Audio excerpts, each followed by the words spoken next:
I'm Suzanne Balestri, and I'm a kiln-formed or fused glass artist. And I'm going to just give you a little demonstration of how to cut glass and some of the different qualities of glass that are fun to know about if you venture into fusing or kiln-forming glass. Take you through some of the tools that I use. These are pliers or breakers, glass breakers. This is a glass cutter. It's got a little cutting wheel here that's not sharp, but that's what you use to score the glass before you break it. These are running pliers that are also used, and I'll kind of take you through how all of these are used when cutting glass. And these are mosaic cutters. You can just cut pieces of glass, random sizes with this. Glass comes in a lot of different forms. When you're fusing glass, when you're going to do fused glass or kiln-formed glass, it's also called, you need to make sure your glass that you buy is fusible glass. So stained glass that people use for stained glass may not work for fusing if it's not fusible glass. You also need to make sure that it's got the same COE, which stands for coefficient of expansion. And what that means is that the glass, if you're using all the same COE, it expands and contracts in the heating and cooling process at the same rate, so it doesn't cause stress in the glass. If you mix COEs, you're gonna have problems. The glass is going to expand and contract at different rates, and it will create too much stress in the glass, and then the glass will eventually break. It could break in the kiln. It could break in 3 years when it's hanging on a wall, so you wouldn't want that. So in fusing, the most common COEs are 96 and 90, but you don't mix those. So I use a 96. Oceanside Glass and Tile is the producer of that glass, and it's manufactured in Mexico. So like I said, glass comes in very different forms. You can get, you can buy it in sheets. So this is a sheet of glass. It's 3 millimeters thick, about 1/8 of an inch. And they come in 8 feet by 4 feet lengths. But you can get them cut down for what your purposes are. Art glass also comes in frit, so that's crushed up, ground up glass. So this is aventurine green medium frit. So you can see the granular size of that. That's a medium size. It also comes in the fine, which is more like sugar or sand. It's about that size. It comes in coarse frit, which you can see that's even bigger. And then it comes in powder, which you can see it's literally like talcum powder or something. And when you're working with powdered glass, you need to make sure you're wearing a mask so that you don't get the particulate matter in your lungs. It also comes in stringers and noodles.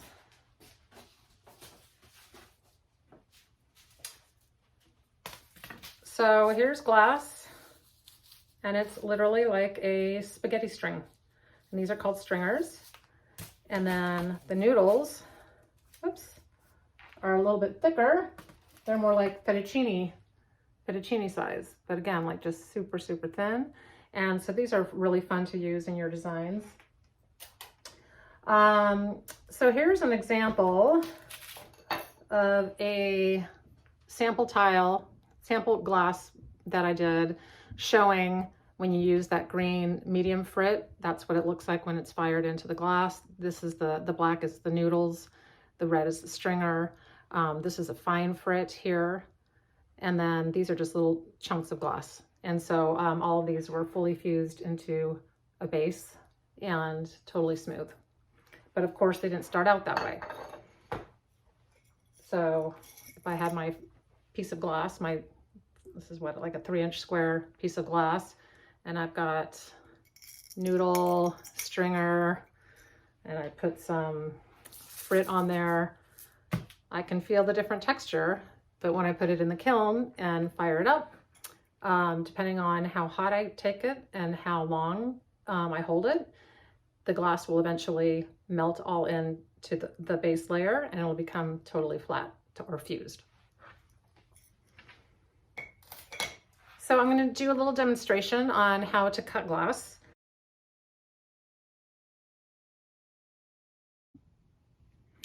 Okay, so I'm going to demonstrate how I would cut this purple transparent glass.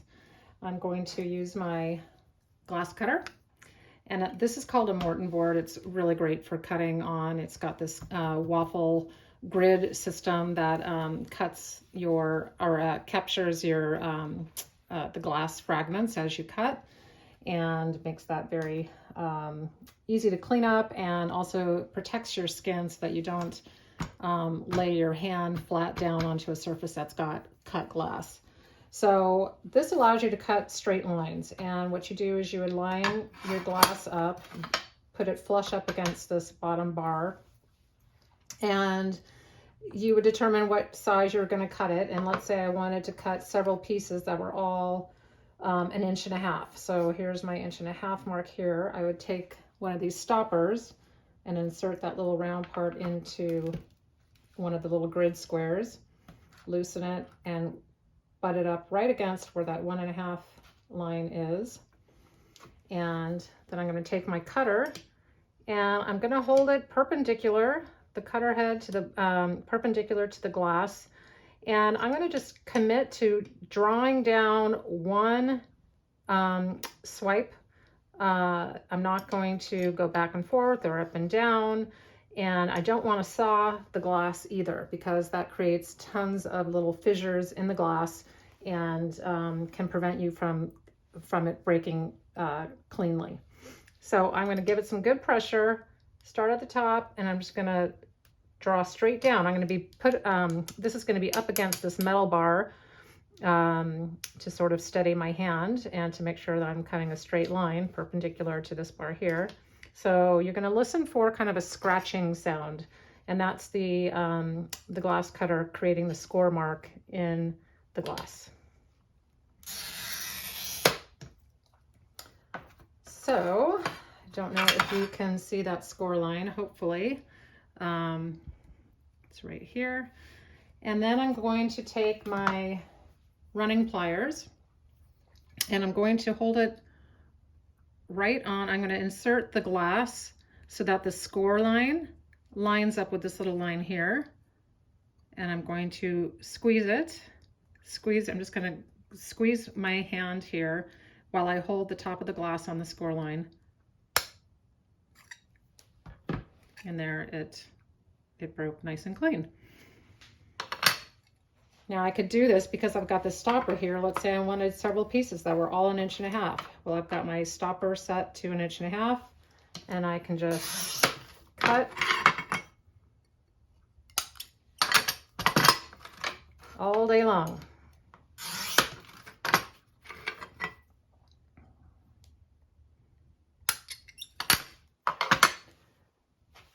The mosaic cutters are great for, let's say I just wanted little bits and pieces, and they don't even need to be totally uniform.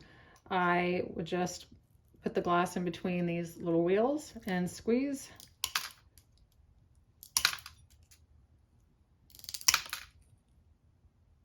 And there you go.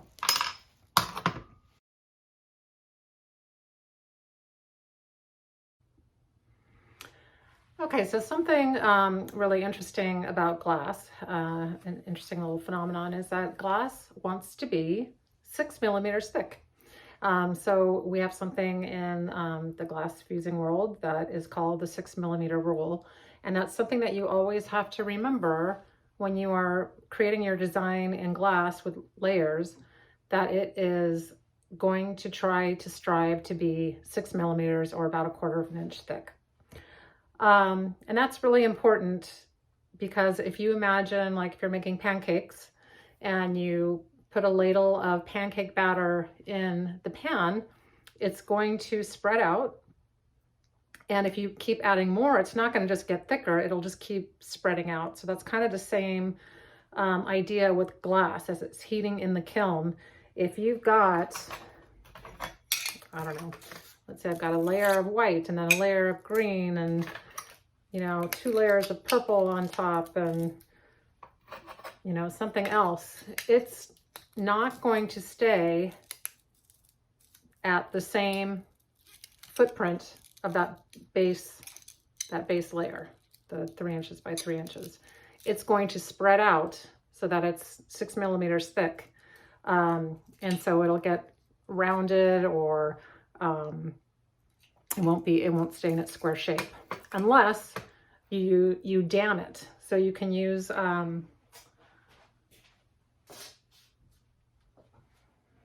these are called dams, and they're pieces of kiln brick basically that if I wanted to keep it contained, I would have to use something like this along every edge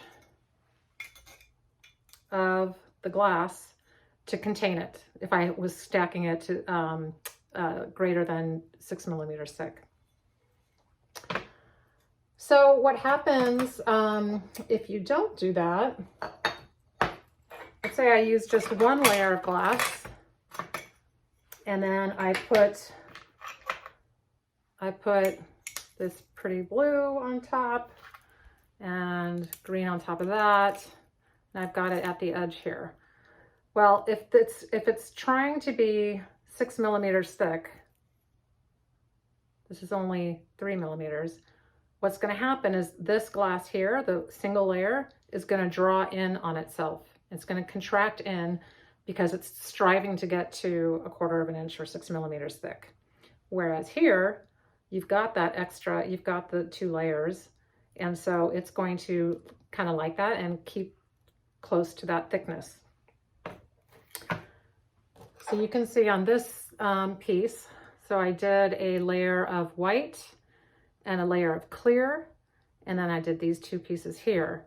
So you can see right along the edge here, I just had the single layer, and so you can see it's a little bit thinner and it's started to draw in. So you get this sort of, this is called a dog boning effect, where it's larger at the top and the bottom, wider, and it starts pulling in the center.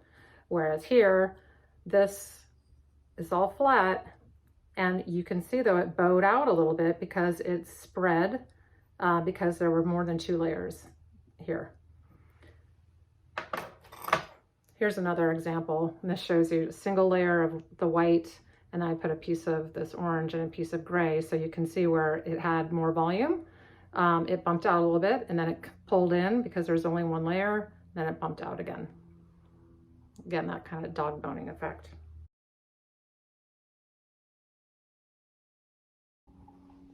So once you fuse a piece of glass, you get your design, you fuse it in the kiln, you're gonna heat it up and hold at certain temperatures for certain amounts of time, all for the goal of allowing stress to release from the glass as it's heating up. And then once it's cooled, you're gonna have a flat piece, right? And if I want that piece to take a form of something, I don't want to just keep it flat. So I want to do like have a shape to it. It's first going to come out of the kiln flat, and then you would use a mold of some sort. So let's take a look at this piece. I'm going to have you note that it is thicker than 6 millimeters. So what that means is that I dammed it on all the edges so that I could contain the volume, and so that it wouldn't spread out. I wanted to keep it uniform. I also grinded all the edges to get rid of any stray areas or bumps. And once this piece has been fired and totally cooled, it's a process that takes, depending on how thick the glass is, it can be anywhere from 18 hours to a couple of days, just depending on how thick it is. The thicker the glass, the thicker your design is, the longer you need to hold it at certain temperatures. You heat it up more slowly, you're holding at certain temperatures until you get to the full fuse, and then you bring it down slowly, holding it at certain temperatures. And so it's just the thicker it is, the longer it takes to do that. So once I've got it cooled and fused, I will take a mold. This is a ceramic mold. And so I've cut this piece to be exactly the size of the mold. And I would put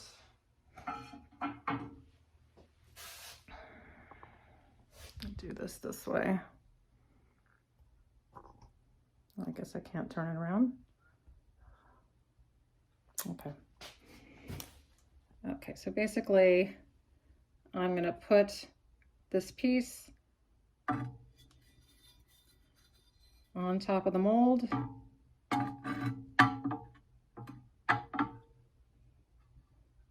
And then that piece would fire in the kiln. It would not get as hot. I would not take it to a temperature as hot as the full fuse because it would just kind of spread out. I would take it to a slumping fuse temperature, and that's a little bit cooler, and it just allows the glass to heat up enough so it softens and starts sinking into the mold, and then it would take the shape of the mold.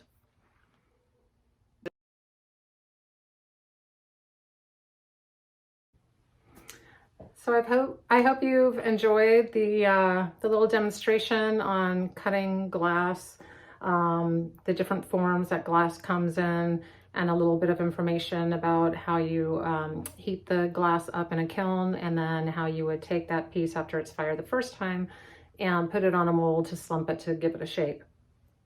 I'm going to be doing some kits, fusing kits.